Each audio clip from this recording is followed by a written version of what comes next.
I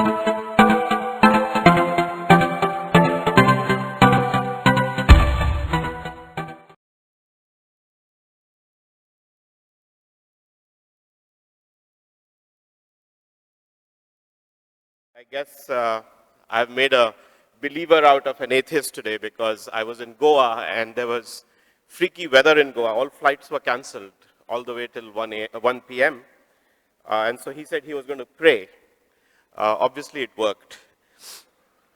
Uh, I know it's been a long day, and education is a very dry topic, uh, and particularly in our country, it's been a source of tremendous frustration. Uh, so I will not talk about the challenges. I may refer to some of the challenges in terms of making some of my points. Uh, but I'd like to go back to basics a little bit, and in that sense, my talk is going to be very much a contrast to Manoj's. In some ways, he's kind of stolen my thunder because he's talked a lot about education already, and it's hard to go after somebody who's got such great content, who's such a compelling speaker, and then ends by talking about Rasmalai when we're all feeling hungry, I suppose, at the end of a long day. Uh,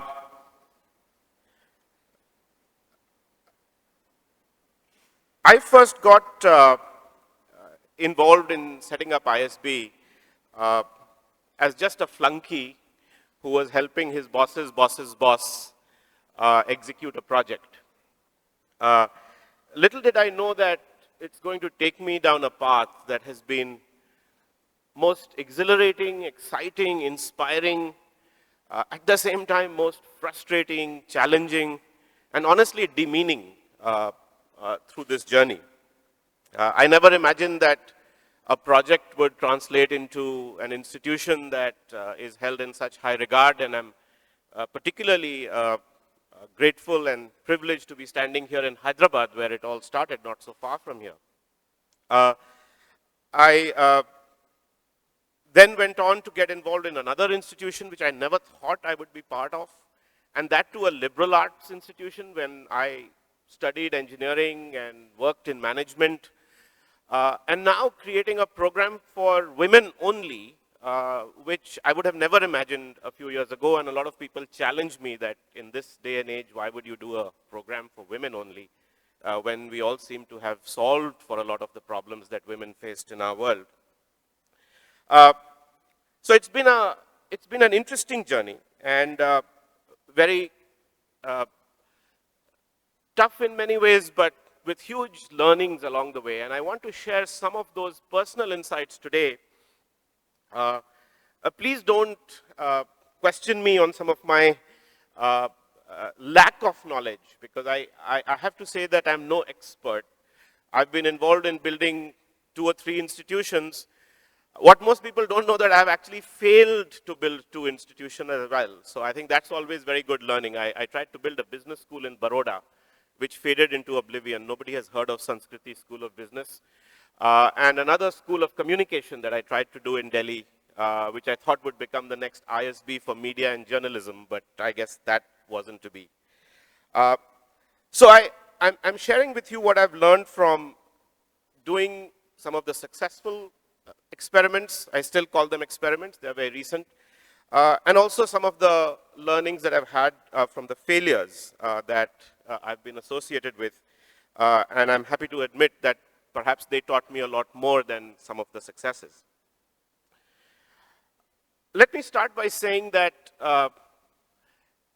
these days, wherever I go, a lot of people approach you because everybody wants to start educational institutions, particularly colleges and universities. For several people, it's a good way to invest surplus cash that they have. And for several people, it's also a way to make some good money from the cash that they have. The common question that I'm asked is, what course should I start? Should I start an engineering program? Should I start a management program? Should I start a law school?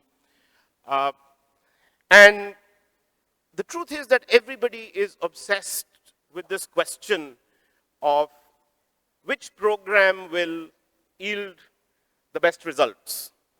And the best results to them are really how quickly can I make this institution economically sustainable, even if they were not looking to make money from those institutions? To me, that has always frustrated me as the worst question to ask, and actually the wrong question to ask. And as one of my colleagues, Pratap Bhanumehta, often says, we are obsessed with university buildings rather than building universities.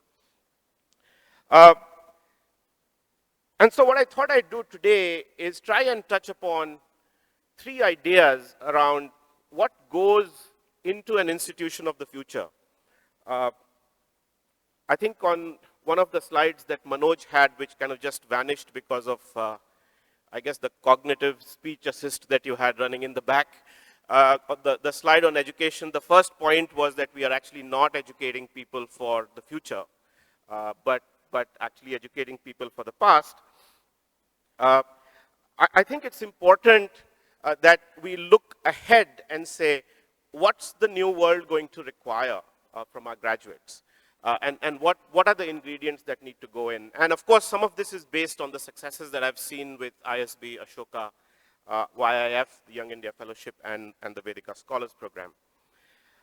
Since it is Gandhiji's birthday, and I'm very fond of Mahatma Gandhi and his teachings, I thought I would structure this talk around 3 of his fairly well-known quotes. And I'll share with you what these quotes are up front and then try and relate what I have to say to each of those quotes. The first one is the one that I'm sure all of you know, be the change that you see in the world. So that's my first point. My second selected quote is, happiness is when what you say, what you think, and what you do are in harmony. Happiness is when what you say, what you think, and what you do are in harmony. And the last one is one which says, live as if you were to die tomorrow, learn as if you have to live forever. Live as if you were to die tomorrow, learn as if you have to live forever. So let's talk about being the change that you see in the world and why it connects to what I have to say. Today, according to official figures, our gross enrollment ratio in this country is roughly 20%. That means that for a particular age group, only 1 in 5 students gets to go to college. One in every 5 18-year-old or 19-year-old gets to go to college. Now, if you actually start looking at the number of quality institutions that we have, that number suddenly becomes not 1 in 5, but very quickly can become 1 in 10, 1 in 20. So if you imagine this, for every one person who's in a college or a university today, there are 10, 15, 20 people who are actually not going there. And in that sense, a university education in India today is extremely, extremely privileged and something that is really elitist by definition. And only if all of you here have gone to college, you are actually part of a very, very privileged elite. You are also in many ways our best educated, best equipped, you are our best people. At the same time, we are a country that is faced by tremendous challenges. And again, Manoj referred to some of those, and I'm sure the talks during the day have mentioned some of those. And these challenges we face are at an unprecedented scale of complexity, because we've never really had to deal with it at this scale in the history of the human race. So many people, so many poor, so many people to be educated, so many people to be fed, so many people to be treated for their health. Now, if you look at these problems, and for us particularly as a country, if our college-educated elite didn't solve these problems, who will? I know that there are people solving these problems at the grassroots level. There are uneducated villagers and women and children and others who also come up with the problems, solve the solutions to these problems. It's not that you only have to be college educated. But at the same time, the point that I'm trying to make is that given how privileged university and college education is in our country, uh, our universities and colleges have to make sure that every college or university student embodies Gandhiji's quote of being the change that you want to see in the world. We have no choice, is what I think. I think we have no other way to overcome the problems in our society, in our country, in our cities, unless we expect this of every college graduate and every university student. Now, I'm not suggesting that every student should become a social worker and go and work at the grassroots or start an NGO. I think Manoj is a great example of where he's using technology to solve some of the toughest challenges that we face in the world. You notice how many times he talked about focusing on doing something that was good. Business has always been a force for good. So you don't really have to be working in the social sector to have a commitment to change the world. And whether you are a software engineer or you're working as a executive who's comparing invoices and matching them up, or a lawyer or a doctor or an accountant or an entrepreneur, if this country gave you a leg up by giving you a quality education, then you owe it back to us and the country and the 15 people and the 20 people who didn't get that privilege to do something with that education and to make a difference. Now, you may say that I'm being a bit preachy about this. I may sound preachy, but I'm being dead serious. I think, again, if our best educated people did not commit to making a change in the world, who will? Now, the biggest implication of this is that we therefore need to educate and equip our children very differently. And I'll give you some examples of how this has been done in at least the institutions that I've been part of. And these are not new ideas. It is just that, and in fact, these are ideas that perhaps some of our own universities and colleges espoused centuries ago. But we have lost this whole ethos and these values in the last few years. First, I think we have to teach our students to ask the right questions rather than constantly looking for the right answers. Our whole training, our whole school education and college education has become about memorizing a syllabus, learning what were the questions that were asked in the last few exams, learning the answers and regurgitating it every year. We seem to be very clear that everything has an answer.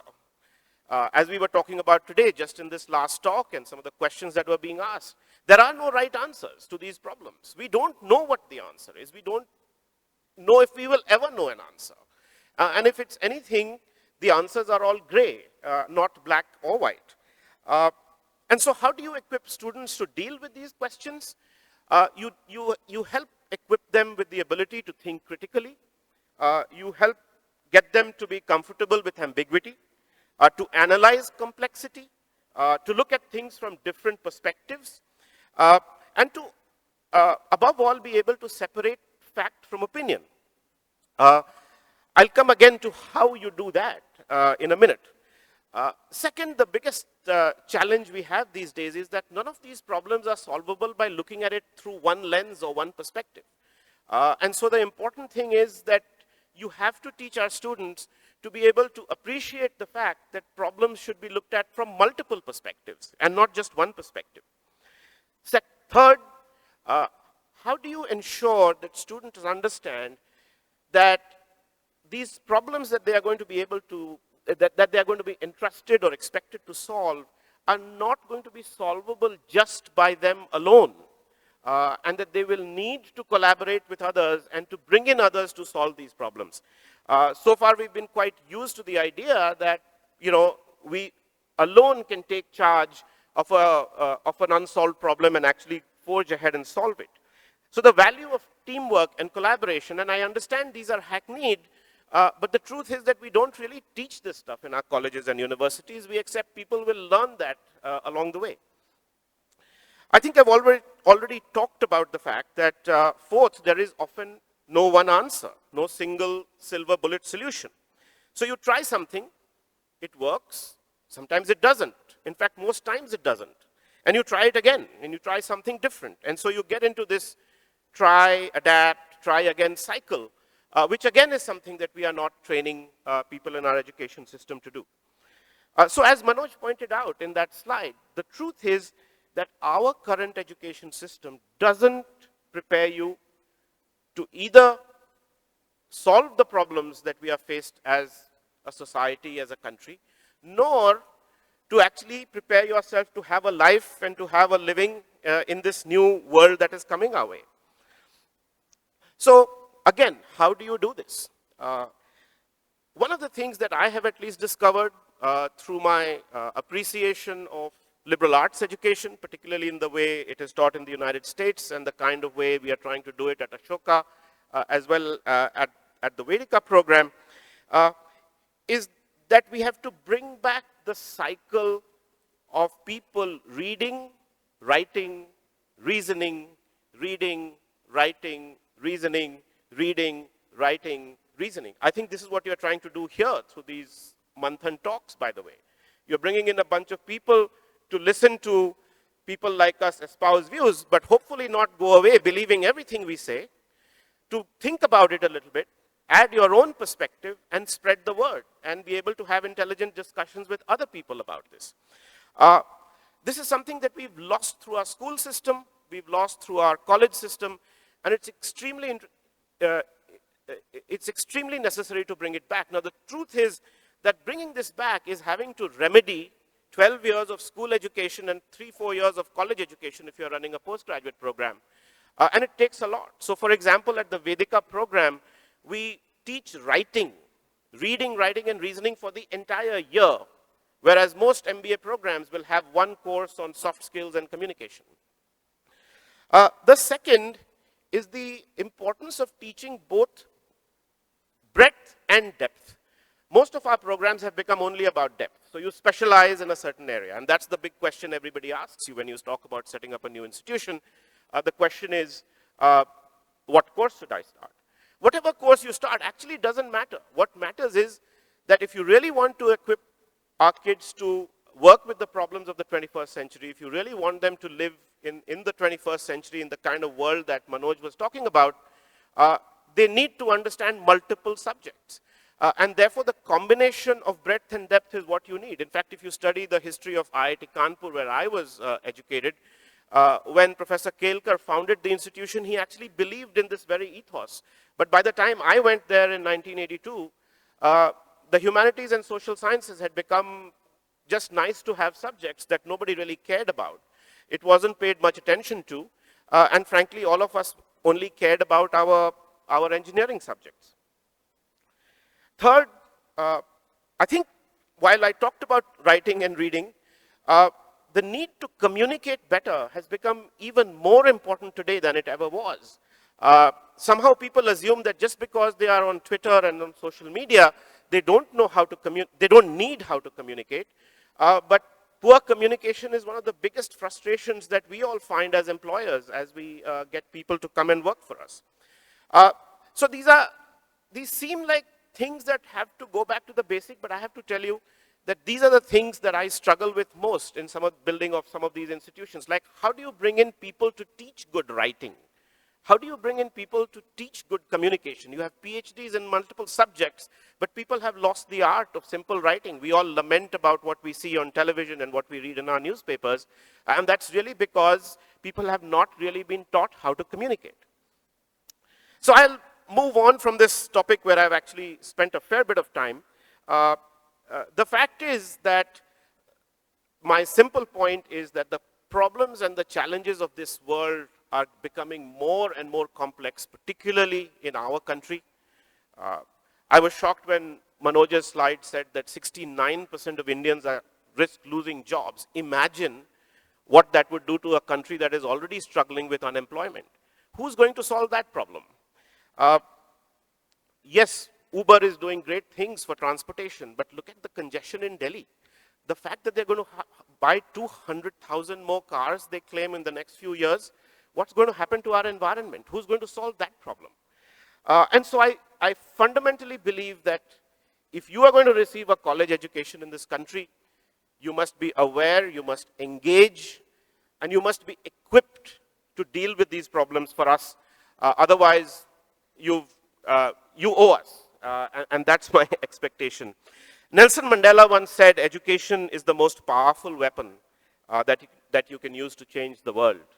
And I think that's where what Gandhi said and what Mandela says connects really well to the point I'm trying to make. Let me move on to my next point. Happiness is when what you say, what you think, and what you do are in harmony. I'd like to tell you a small story here.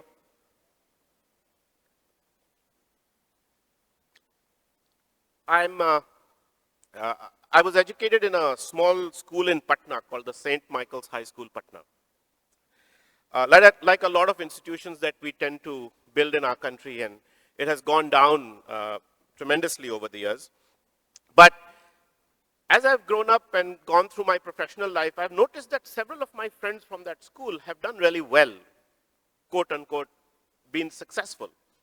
And often my friends who are not from that school remark that there must be something special about that school, that so many children from that school are very successful.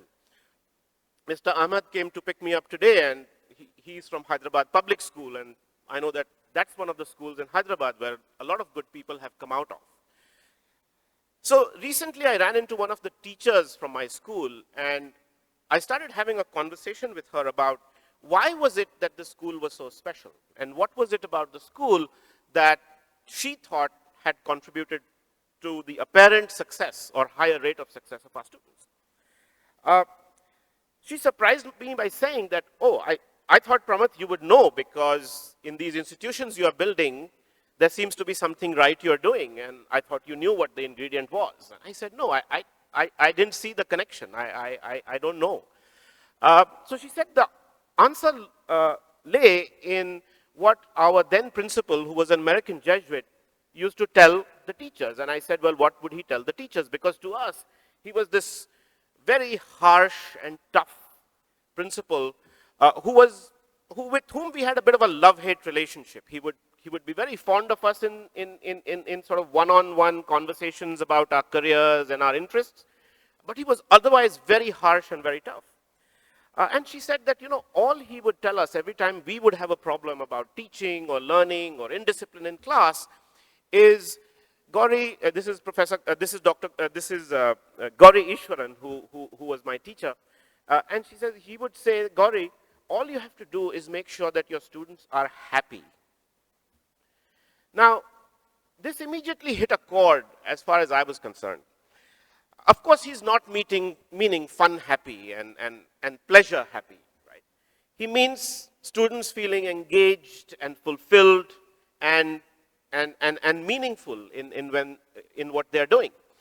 I think one of the things that has happened to our Indian education system is that we've actually stopped respecting students.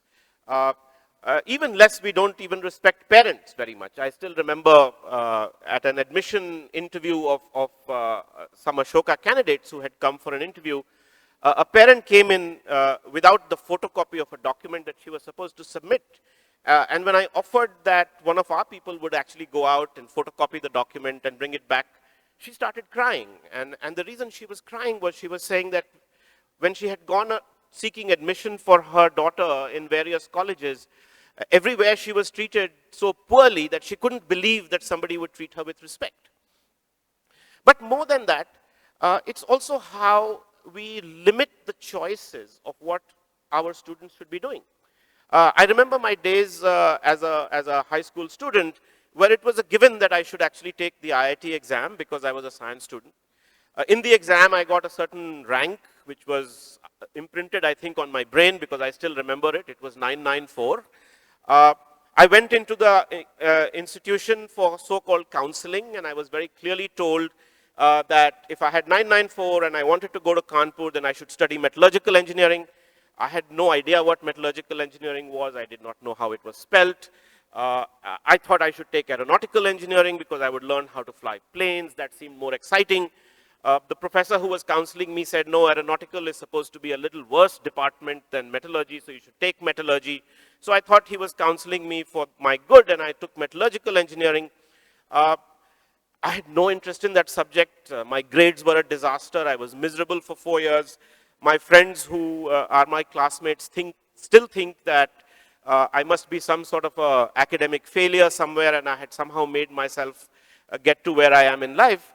Some people still don't believe that I actually have a PhD in robotics. And in fact, your cartoon of the robot looking at packages was exactly my PhD thesis in computer vision of analyzing packages as they went down the path. The truth is that my life changed completely when I went to the University of Pennsylvania because I was allowed to shift from metallurgical engineering to mechanical engineering, from mechanical engineering to having a advisor in computer science and doing a PhD in robotics. And my whole life completely changed. I suddenly started feeling I was intelligent again. My point is that as we grow older in life, we start to philosophize and become a bit spiritual and realize that all of us chase success in our early days and realize, I hope some of you agree, that actually we chase success to be happy, but if you are happy, success naturally comes to you. Why can't we apply that to our children? If we can make our children happy in our universities and colleges, they will automatically be successful. You don't need this obsession with marks and grades and ranks, and if you did this, you get this. And by the way, at IIT Kanpur, if you were in metallurgical engineering, you stayed in metallurgical engineering. Maybe 1 or 2 people were allowed to switch, but you had to be super, super bright and take the JAT exam and score very high numbers on the JAT exam to score. And, it was so intimidating that you gave up even before you started to think about it. So how do you change this? Well, I think our admission systems have to become more holistic. The fact is that people are scared to assess you for anything other than your marks because they worry that you will be dragged into court because you somehow used management quota to admit somebody. Now, this is a very perverse reason to do away with a real way to, a reasonable way to assess somebody. Some of you may have heard of this quote by Albert Einstein where he said, everybody is a genius. But if you judge a fish by its ability to climb a tree, it will live its whole life believing that it is stupid. And this is, I have experienced this. I sense that many of you here have experienced that because how many of us actually lived a life where we actually did what we learned in our majors or in the specializations that we chose? Again, the answers are somewhat simple, and we've implemented it at Ashoka, at Vedica, at other programs like that, at ISB, where you let students choose. You offer them flexibility, you offer them choice. In any liberal arts program in the world, but even at Ashoka, you can start with a major, choose not to do that major. You can start with a different major if you want it. I remember that when we first started our programs 2 years ago, we had 0 students interested in doing a major in history. 1 year later, 15 students wanted to major in history because they were very interested in history now because it was taught in a different way and they were happy. Guess what? 10 of them came back from home saying their parents were not happy that they were going to switch to history because what kind of jobs would they get? Well, guess what we did? We created a joint major in economics and history. We actually had to go to the government, and the gentleman in the ministry said, well, how can you have a multidisciplinary major in economics and history? Well, why can't you? And so we now have an economics and history major for those whose parents are not brave enough to allow them to go only to do history. That's how you can build institutions that will cater to students who can be happy and therefore successful. We spend a lot of time on building their self-awareness and leadership. The truth is, college days are the days when you truly discover yourself. All through school, you are basically hearing what your parents have to say, what your peers have to say, what your teachers have to say. That's the time when all of us start to figure out what you really want to do in life, what interests you, what doesn't interest you, what your values may be, and so on. Sometimes in a bad way, sometimes in a good way. But it is a time to actually free yourself up rather than actually pushing you back and constantly restricting you, which we seem to do. So for example, at the Vedica Scholars Programme, we send our Vedica scholars to work with a woman CEO as a shadow for a whole month. In both the Young India Fellowship as well as Vedica, every student has a mentor to help them make decisions about their life, to have somebody to discuss their futures with. Because young people are as confused about their futures as I used to be 30 years ago, but they have many, many more options to choose from. The final thing I will say, and I think that this is something that we may have borrowed a bit too much from the West, is that somewhere in these institutions, the emphasis on teaching has gone. If you all remember your college days or your school days, you don't really remember the subjects or the courses or what grades you got. You only remember the teachers who made a real difference, who turned on a light in your head, who inspired you to say, oh, I'm not going to study metallurgical engineering anymore, or who inspired you to say, oh, I can do this. I think we have to find a way of bringing the glory of teaching back. One of the ways that we have tried to do that in the institutions that we built at ISB and Ashoka is to separate teaching and research and say, let's bring in what I call rock star teachers on a visiting basis to our students for them to experience what great teaching is, what great learning is, what it feels like to be in the inspiring presence of a great teacher. It doesn't matter if they are not employed with my institution or our institution. It's okay if they can come to do 1 lecture, 2 lectures, 5 lectures, a full course. It's not that we don't have researchers. Both ISB and Ashoka now have over 50 full-time research professors who also do research. And honestly, research and teaching is not such a big trade-off. But at the same time, if there is a way to bring in teachers who are great, and by the way, who said that the only good teachers are the academics? In today's day and age, there are many, many good teachers. I don't know if you teach, Manoj, but you should. You would be very inspiring to young people, and we should have you teach courses. So I think, again, the limits of this are only in our imagination. And the fact is that if we start focusing on bringing great teachers into the classroom, we should almost have a program for everybody sitting in this room to go out and be a teacher in a college or a university locally. On to my third point. Live as if you were to die tomorrow. Learn as if you have to live forever. This doesn't directly apply to the point I want to make, but I'm going to cheat a little bit. The truth is that education in India and private education in India is probably the worst kind of enterprise for any decent person to get involved with. It's sad that you are all clapping, isn't it? We just read that somebody found 43 crores of cash in a medical institution in Bangalore. 43 crores of cash, all taken just to admit students. I had the misfortune of being a management consultant, and I saw businesses all over the world. And I have to tell you that the worst practices of any business, of any family business, are what are reflected in the practices of the institutions that we have in India. So it is no surprise that whenever I would go to meet anybody or go to a government, and people who wouldn't know you would assume that you are a crook. If you are starting a college or a university in this country, the assumption is that you are out to make money, you are out to rook students, it's going to be poor quality, and it's not going to be anything that can anybody claim to any sort of fame from. The truth is, everybody says they want to build world-class institutions, and it's become cliched and hackneyed. The central issue that we need to do is to build the right kind of governance for this institution.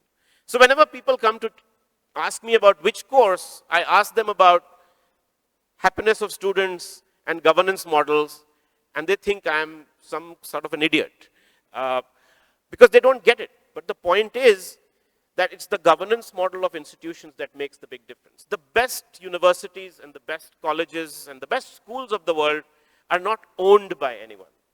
Yet, whoever is involved in these institutions feels like they own it. Everybody feels like they own it. yet nobody owns it. To replicate this, we've worked very hard at both ISB and Ashoka. We have over 100 donors and founders who have contributed money. And sometimes people say, why do you have 100? Well, you could have one, but then you will become a family business. Now, I don't mean to color everybody with the same brush either. There are many good philanthropists who are building universities in their names. But it's extremely important to understand that governance of these institutions cannot be like you are running your own business or a family business.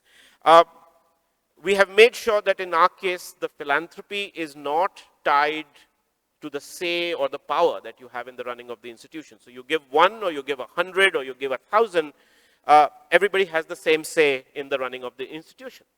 And of course, it's taken for granted that none of the founders or donors get anything out of the institution in terms of a financial return. But most importantly, none of us, and this is true for ISB, some of you who are here know about ISB, that you have no say in appointments of officials, leaders, faculty, and you have absolutely no say in admissions. If you are going to build high quality world-class institutions, then the fact is that it has to be constructed in a way, as I said, no one owns it, but everybody owns it, and no one has any say in appointments and admissions. That's the only way you build a truly world-class institution in this country. So my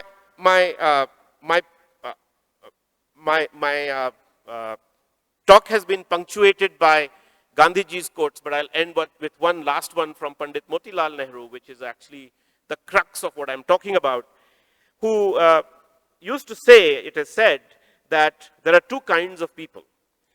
One who do the work and others who take the credit. Try to be in the first group. There's much less competition there. I think that's what you need in building institutions in our country.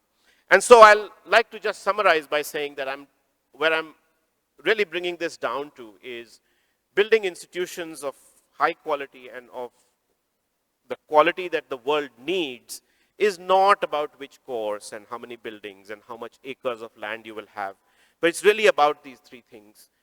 Can we get every student to be a change maker in their own sphere, whether it is in artificial intelligence or in building a business or in helping with education at the grassroots level?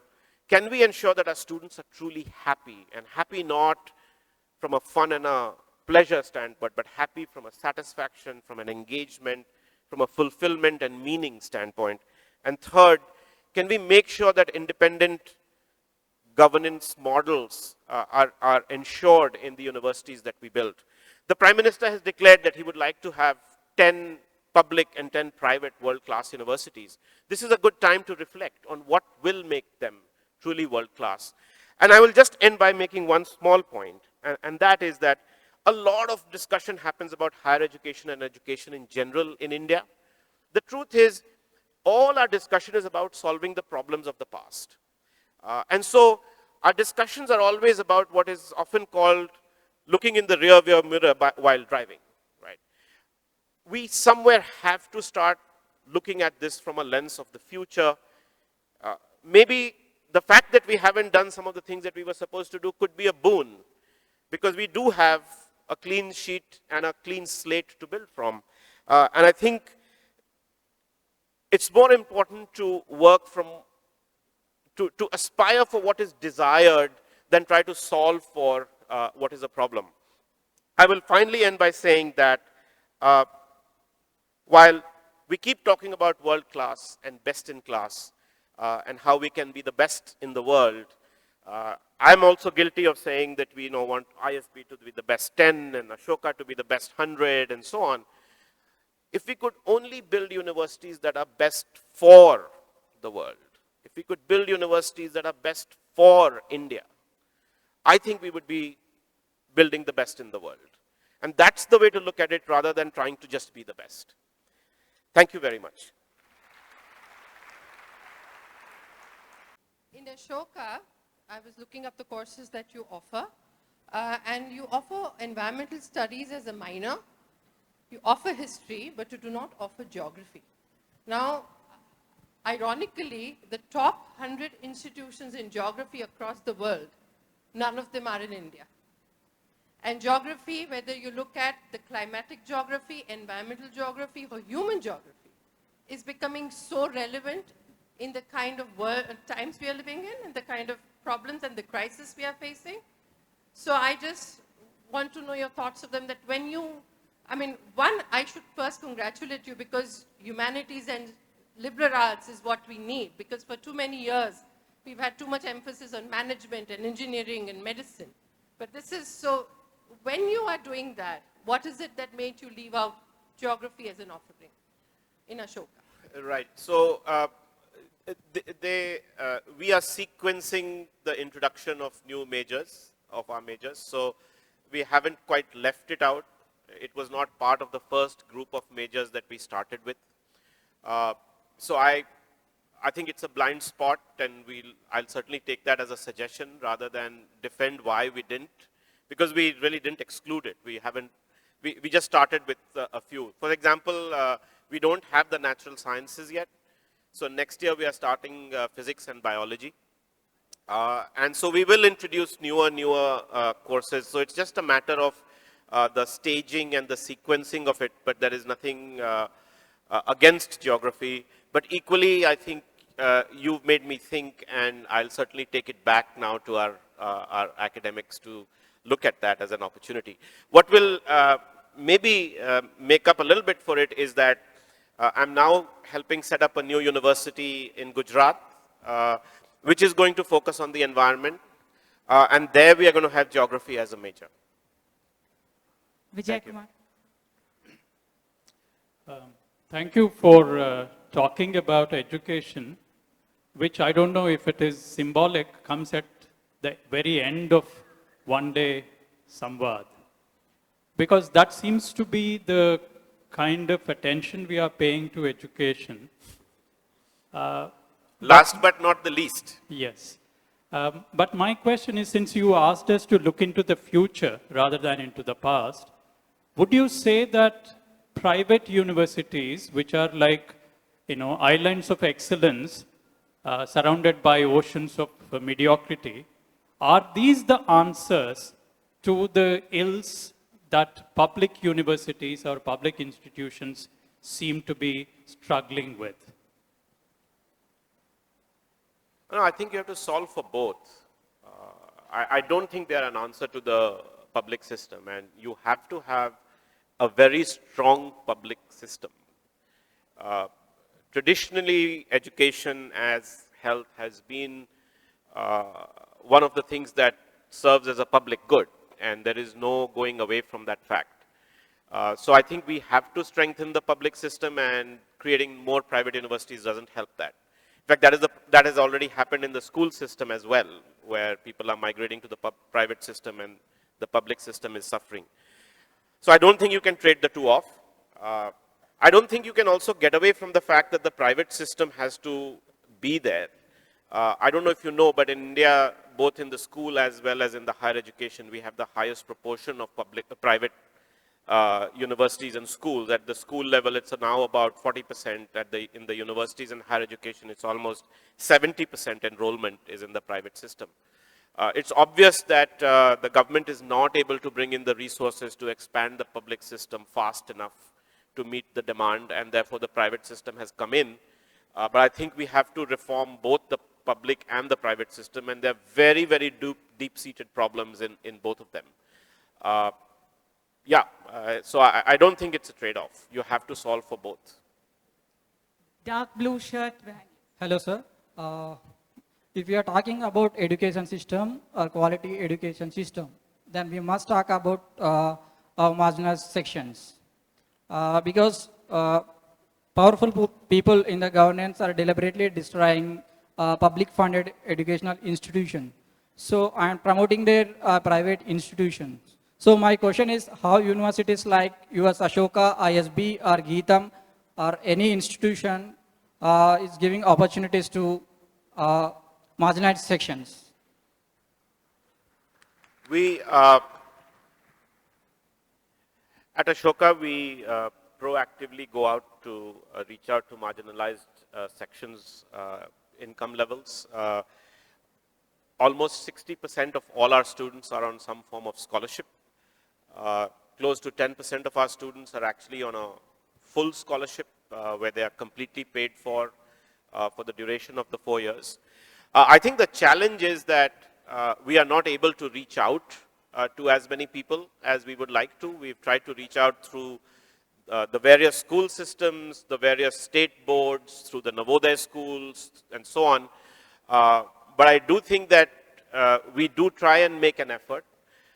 One thing that you should understand is that part of the problem is at solving for this right from the school level. And the issue of access at the college level is really the issue of the finances rather than their ability, somebody's ability to get in. And I think as long as we are providing enough finances to support such students, I think we are doing the right thing both at Ashoka and ISB. I won't speak for the entire private industry. I don't know what Geetam or anybody else does. But at least at Ashoka and at ISB, we are very, very conscious of making sure that students from, that we reach out and we pull in as many students as possible from the marginalized sections of society. That was a great talk, Pramath. Thank you very much for that. Thank you. Private education, whether it is primary or higher education, is, as you said, dominating today the education scene.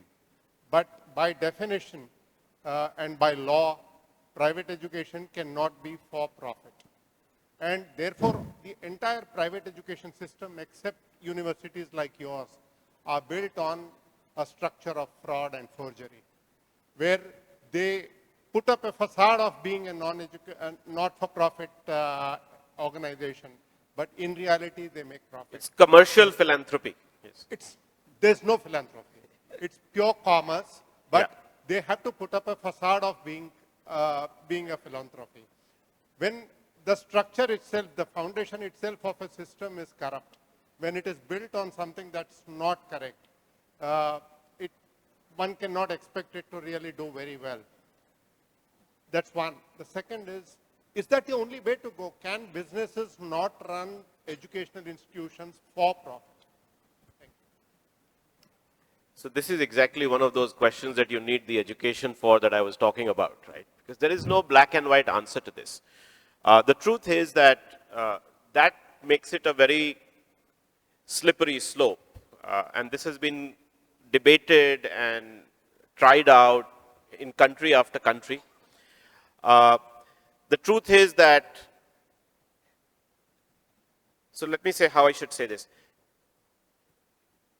In solving for,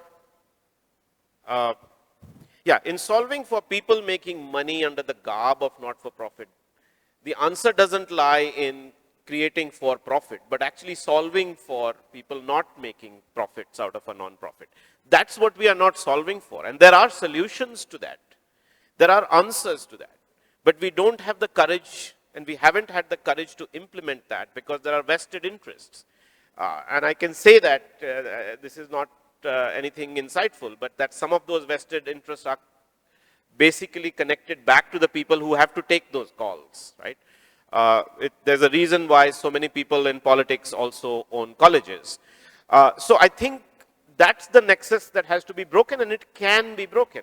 So I think you are saying this out of frustration, right? You are saying, usko profitable bana do. No, I am saying it out of conviction that it is not necessarily contradictory. Right. So I think the question is, can you put in the right kind of regulatory mechanisms to manage that? I think that the answer is bigger. The bigger answer is, can you get the right people to open institutions, right? There are very few people who in the right mind, if you assume that everybody here is in their right mind, I would take a poll and tell you that I would advise them not to start an institution. Because in my professional career, it has been the most demeaning treatment that I have received from people across the board, right? Why would you want to put yourself through that? You'd rather live in your ivory tower or build your business where you don't have to deal with that. So I do think that if we can create a mechanism by which good people truly find it rewarding to build institutions, then you will crowd out the others. This doesn't require that much money, right? And with AI coming into education, which I'm a big believer in, by the way, you can do wonders with education in this country if you just protected the right people rather than allowed the wrong people to get in. So I think it's really this is really about regulation and policy. If you create the right kind of policy, and more than that, enforce that policy, because there is a policy. The policy is that you have to be not-for-profit, but it is not enforced. Sir, I think education should be need-based for the nation, sir. Now, for example, according to the government, 100 lakh crores of Indian money is parked outside. Now, we don't have good people who are proficient in international tax. Do you feel that we don't have any institution in India which offers international tax as a subject, like mergers and acquisition, Sure. tax treaties and all that? So, sir, do you feel that you should take the lead and start one of these institutes? Number one. Number two is, can you tell us more about Ashoka University? We don't know anything. I don't know anything. Yeah, I think need-based education is a good idea.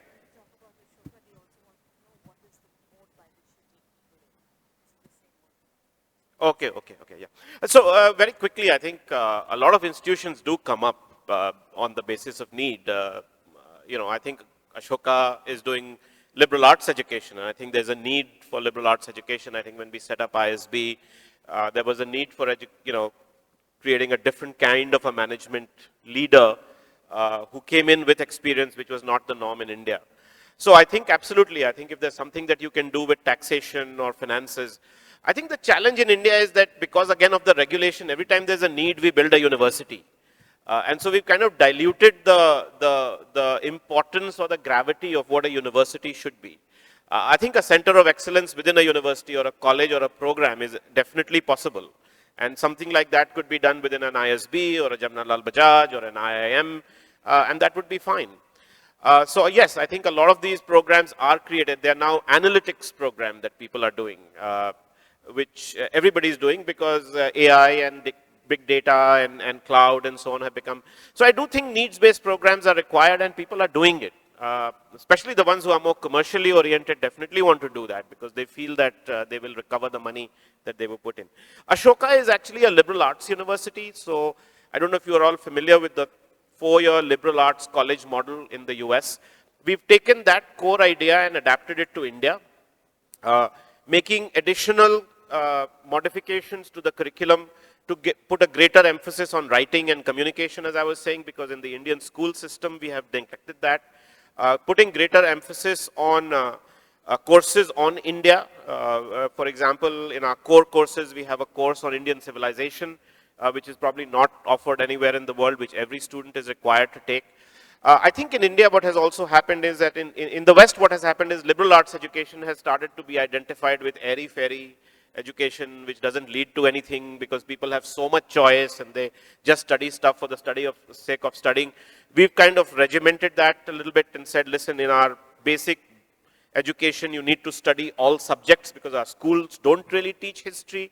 Our schools don't really teach politics. So I think we've adapted a 4-year liberal arts model from the US into the Indian context and created Ashoka. The big thing about Ashoka is that it doesn't have management, it doesn't have engineering, it doesn't have law, so we have stayed away from what we call pre-professional courses, which we feel that there are enough of.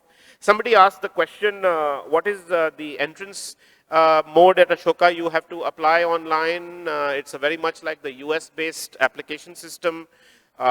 You apply, send us your marks, you write essays, get recommendations, but most importantly, we interview every student. We have a full interview where we do this holistic assessment, as I was talking about, of more than their studies, what are they doing today. Most students we find actually come in with more than 90% marks. So actually marks are no longer a determinant. There is other perverse thing that is happening. Earlier it was only marks. Now what has happened, everybody gets good marks. So how do you figure out who's really good? But anyway, we have kind of tried to redefine what good means Good doesn't mean that you just have marks. Good means that you read, you have a perspective, you can make an argument, you have an interest in subjects and so on. So it's actually quite fascinating to see that most people questioned us on the need for this kind of education in the country. But the truth is that there's a huge demand for this kind of education, and the graduates who have come out of our Young India Fellowship Program are doing extremely well, either in the corporate sector or in the social sector or as entrepreneurs, and have gone on within 5 years to some of the best universities of the world, from Harvard and Cambridge to, from Oxford and Cambridge to Harvard, Stanford, Princeton, and so on. So it's possible to build these in very short order right here in India. The last two questions, one here, this gentleman, and one from the girls sitting there. One question from them. So yes.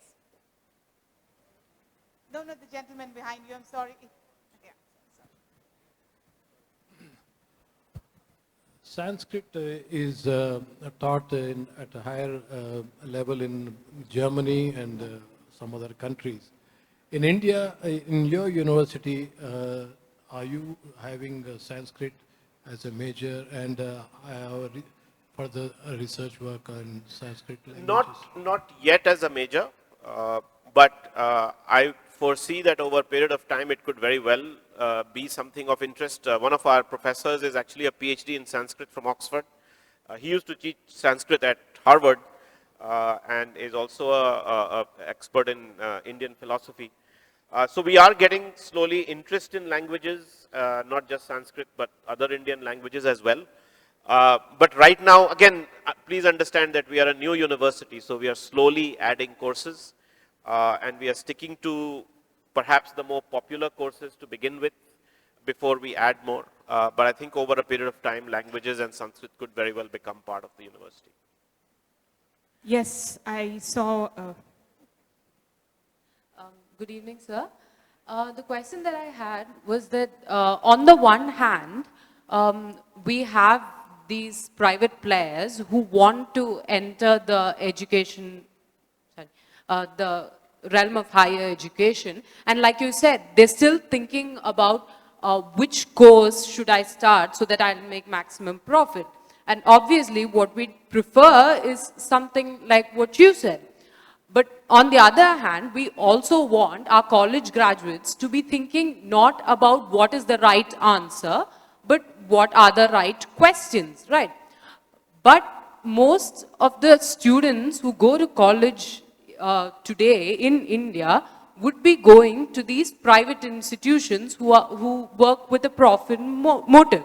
So until we can create a good governance model, until we can create a good method of screening or our universities. Question, until then, where do you place the student? Because in between all this, in a young country like India, where the small fraction of us do get to graduate from college, if many of us are graduating from these kinds of colleges, then where does that place us, the students? You're putting me in on the spot to answer that. I mean, all I can say is that we are failing the entire generation of young people who are going to these colleges, and you included. I hope not, but the truth is that it started when I went to college, and it continues even today when I look at what's happening in these colleges. I think these students are being shortchanged. They deserve better. I think the truth is that somewhere those of our students who do go out into the real world very quickly realize that they have to overcome these deficiencies. They are lucky enough to work in organizations or with people who are able to point out that these are deficiencies that the college system couldn't take care of. And I think if you are one of these students who feels that you didn't get the advantage, you should search and look for places to work and people to work with who at least can train you outside of the formal system. And that unfortunately is the only avenue you have, and it's really sad. The fact is that a lot of people are going abroad for this reason, but not everybody can afford to do that, and education abroad is becoming more and more expensive. So it is a very sad state of affairs, and I think that we are very obsessed with what's happening with the Reserve Bank and our financial institutions. but we don't seem to care too much about what's happening with our educational institutions as a country. And I think that's what is required going forward. You as young people should demand that. I think we focus a lot on economic growth and we focus a lot on agriculture, but somehow education has never really been an issue in our elections or in our politics. And I think that's what is required if we are going to change the system. But till then, I think we are failing generation after generation of young people in this country. Thank you very much. Oh, sorry. Sorry. Yes. Please stand up so that the mic can come to you.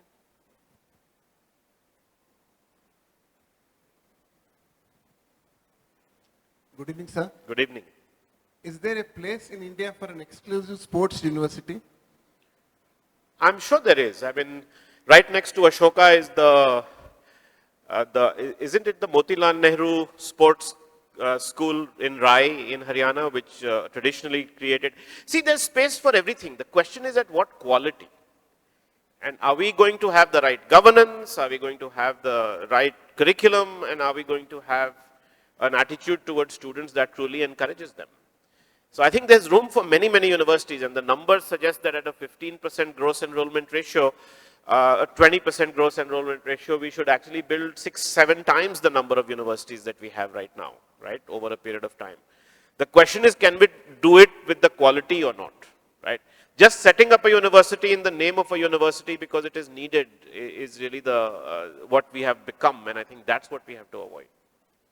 Beige color shirt with a beard. Yes, your hand has been up for so long. Namaste, sir. Namaste. My question is, what is the roadblock for doing away with rote learning or overemphasis on marks? Because I think, in my opinion, the major roadblock is a selection process that happens later on. People ask for, either they cite reason being logistics, that as a filtration we can't take in everybody, so we did set up stages like certain marks and all. So I think it's laziness is what I think it is, because what happens is, nobody wants to process and apply minds to so many applications in any other way. The easiest is, ek score le lo, uske basis pe decide kar lo, right? This is also one of the things that I've noticed in the major difference between India and abroad, is that in abroad, if you have to go for masters abroad or even for bachelors, the test taking can happen up to 5 years, 5 times a year, and admission happens thrice a year. So my question is, how far do you think are we away from having a continuous selection and very far, very far. Also, another question is, since we are more moving towards personalized education over the internet, online courses and all, if someone chooses to study everything on their own, choosing to get all the education, but not through the formal training like a college degree, will they still be considered, like, let's say for the programs in your own university, a degree, is it still required to have? So far, actually, the unfortunate truth is that the country does have very clear regulations about when you can give qualification or not. Around the world, there are very strict norms about that. Unfortunately, in our country, those norms are still very strict and very traditional. So I don't know if just taking courses would allow you to get credit for admission or not. I suspect that that is going to happen sooner rather than later, because we are in such a crunch mode where people are not getting enough education or don't have access to good education, that sooner or later, out of desperation, somebody will pass a law saying, chalo, let's allow this, right? But that's how we end up doing these things. We do it not for the right reasons, but for the wrong reasons. So I'm hoping that that kind of thing will happen sooner than you think. But other things will take a long, we are very far away. Dr. Sinha, if I give a chance to all these hands that have gone up, I think we'll be here for another 1 hour. And you're going to miss your flight. My sincerest apologies to all of you who put your hands up. I'm so sorry we can't take your questions. We've already been here for last 6 hours. No, more than that. 7 hours. So, ladies and gentlemen, please forgive me. Thank you very much, Dr. Sinha. Thank you very much.